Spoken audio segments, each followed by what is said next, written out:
ನಾವು ಪೂಜೆ ಏಜೆನ್ಸಿಯಿಂದ ಜವರ್ಗಿಡಿಪಲ್ಲಿ ಡ್ರೈವರ್ ಆಗಿ ವರ್ಕ್ ಮಾಡ್ತಾ ಇದ್ದೇವೆ ರೀ.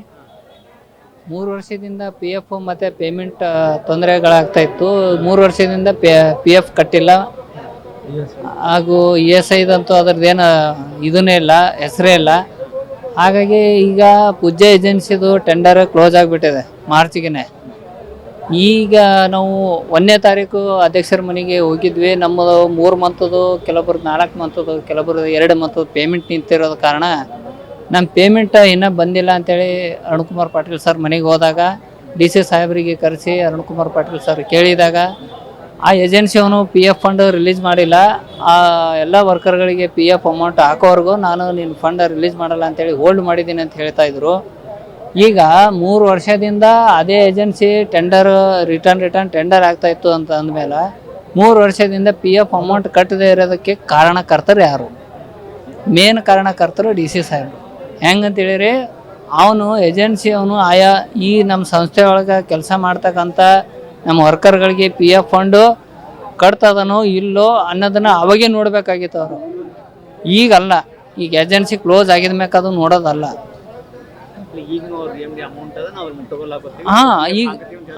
ಈಗ ನಮ್ಗೇನು ನಮ್ಮ ಪಿ ಎಫ್ ಮತ್ತು ನಮ್ಮ ಪೆಂಡಿಂಗ್ ಇದ್ದಂಥ ನಮ್ಮ ಪೇಮೆಂಟು ನಮ್ಗೆ ಕೊಡಬೇಕು. ಆ ಉದ್ದೇಶದಿಂದ ನಾವು ಬಂದೀವಿ ಇಲ್ಲಿ. ಈಗ ಹೊಸ ಏಜೆನ್ಸಿ ಅವನು ಆಲ್ರೆಡಿ ಬಂದಿದ್ದಾನೆ. ಅವನು ಏನಂತಾನೆ, ಪ್ರತಿಯೊಬ್ಬನಿಗೆ 25,000 ರೂಪಾಯಿ ಕೊಡ್ಬೇಕಂತೆ. ಏನೇ ಕೊಡಬೇಕು, ಯಾವ ಉದ್ದೇಶದಿಂದ, ಯಾರು ಆದೇಶ ಮಾಡಿದಾರೆ ಅನ್ನೋದು ಬೇಕು ನಮಗೆ. 25,000 ರೂಪಾಯಿ ಒಬ್ಬ ಡ್ರೈವರ್ ಬಳಿ ತೊಗೋಬೇಕು ನೀನು ಅಂತೇಳಿ ಯಾರು ಆದೇಶ ಮಾಡಿದ್ರು? ಈ ಗುತ್ತಿಗೆ ಆಧಾರಿತ ಅನ್ನೋದನ್ನು ರದ್ದು ಮಾಡ್ಬೇಕನ್ನೋದೇ ನಮ್ಮದು ಬಯಕೆ. ಏಕೆಂತೇಳಿದ್ರೆ ಬಿದಾರ ಮಾದರಿಯಲ್ಲಿ ತೊಗೋಬೇಕು. ಬಿದರ್ ಮಾದರಿಯಲ್ಲಿ ಸಾರಿಗೆ ಸಂಸ್ಥೆನೇ ಐತೆ, ಇಲ್ಲಿ ಸಾರಿಗೆ ಸಂಸ್ಥೆನೇ ಐತೆ. ಇಲ್ಲೇನು ಬೇರೆ ಅಲ್ಲ, ಅಲ್ಲೇನು ಬೇರೆ ಅಲ್ಲ. ಇಲ್ಲಿ ಇರುವಂಥರ ಡಿ ಸಿ, ಎಮ್ ಡಿ ಮತ್ತು ಚೇರ್ಮನ್ ಅಧ್ಯಕ್ಷರು ಅಲ್ಲಿ ಅದರ, ಅಲ್ಲಿ ಇರುವಂಥರ ಇಲ್ಲೂ ಅದರ. ಅಲ್ಲಿ ಯಾಕೆ ಕಾನೂನುಬದ್ಧವಾಗಿ ನಡೀತಾ ಇರೋದು ಸಂಸ್ಥೆ, ಇಲ್ಯಾಕ ನಡೀತಾ ಇಲ್ಲ? ನಾವು ಕೇಳ್ತಾ ಇರೋದು ಇದನ್ನೇ, ಇಲ್ಲಿ ಏನಕ್ಕೆ ನಡೀತಾ ಇಲ್ಲ? ನಾವು ಇದು ಹೊರಗುತ್ತಿಗೆಯನ್ನು ರದ್ದು ಮಾಡಿ ಒಳಗುತ್ತಿಗೆ ಮಾಡ್ಕೋಬೇಕು, ಒಂದು ಇಲ್ಲ ನೇರ ನೇಮಕಾತಿ ಮಾಡ್ಕೋಬೇಕು. ಹೈಕೋರ್ಟ್ ಆದೇಶ ಮಾಡಿಬಿಟ್ಟದ 10 ವರ್ಷದಿಂದ ಗುತ್ತಿಗೆ ಆಧಾರಿತ ಮೇಲೆ ಕೆಲಸ ಮಾಡಿದವನ್ನ ಖಾಯಂ ನೌಕರಿ ಕೊಡ್ಬೇಕಂತ ಹೇಳಿ. ಅಂದ್ರೆ ನೇರ ನೇಮಕಾತಿ ಅವನು ಯಾವುದೇ ರೀತಿ ಅವನಿಗೆ ಅಪ್ಲಿಕೇಶನ್ ಕೊಡೋದಿಲ್ಲ, ಏನಿಲ್ಲ. ಅವನಿಗೆ ಡೈರೆಕ್ಟ್ ಅವನು ಅಲ್ಲೇನೆ ಉದ್ಯೋಗಿ, ಅವನು ಪರ್ಮನೆಂಟ್ ಅವನಿಗೆ. ಆ ರೀತಿ ಅಂತೇಳಿ ಹೈಕೋರ್ಟ್ ಆದೇಶ ಮಾಡೈತೆ. ಇಲ್ಲಿ ಯಾವುದೇ ರೀತಿ ಅಂತ ಹೈಕೋರ್ಟ್ ಮಾತಿಗೇನು ಇಲ್ಲಿ ಯಾವುದೇ ರೀತಿ ಬೆಲೆ ಇಲ್ಲ.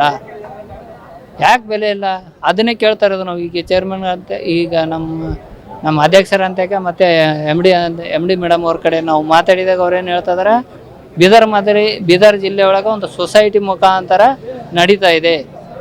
ಹಾಗಾಗಿ ಅಲ್ಲಿ ಯಾವುದೇ ರೀತಿ ಕುಂದುಕೊರತೆ ಇಲ್ಲ.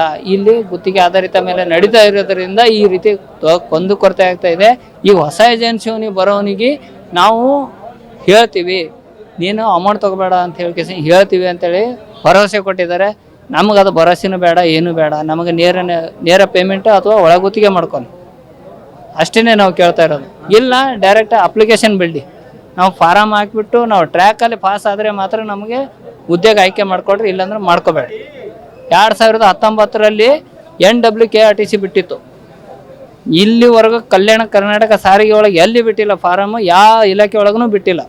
ನಮ್ಮ ಹೆಸರು ಮಲ್ಲಯ್ಯ ಸ್ವಾಮಿ ಅಂತೇಳಿ. ಅಪ್ಲಿಕೇಶನ್ ಹಾಕಿ ಸರ್ ಟ್ರಯಲ್ ತೊಗೊಂಡ್ಮೇಲೆ ಹಾಕಿದ್ದೀವಿ ನಾವು ಡ್ರೈವರ್ ಪೋಸ್ಟಿಗೆ. ಅದ್ರಲ್ಲಿ ಪಾಸ್ ಆದಗಳೇನೆ ಡೊಳ್ಳೆ ಸರ್ ಅವ್ರು ಅಮೌಂಟ್ ಕೇಳಿದ್ರು.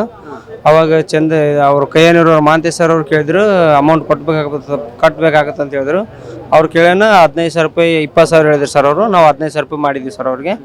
ಇನ್ನು ಫೋನ್ಪೇ ಮುಖಾಂತರ ಅವ್ರಿಗೆ ಹಾಕಿದ್ವಿ ಸರ್.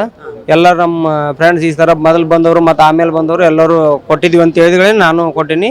ಈಗ ನೆಕ್ಸ್ಟ್ ಬರೋ ಏಜೆನ್ಸಿನೂ 25,000 ಕೊಡು ಅಂತೇಳಿ ಈಗ ಆಲ್ರೆಡಿ ಫೋನ್ ಮುಖಾಂತರ ಕೇಳ್ತಾ ಇದ್ದಾನೆ.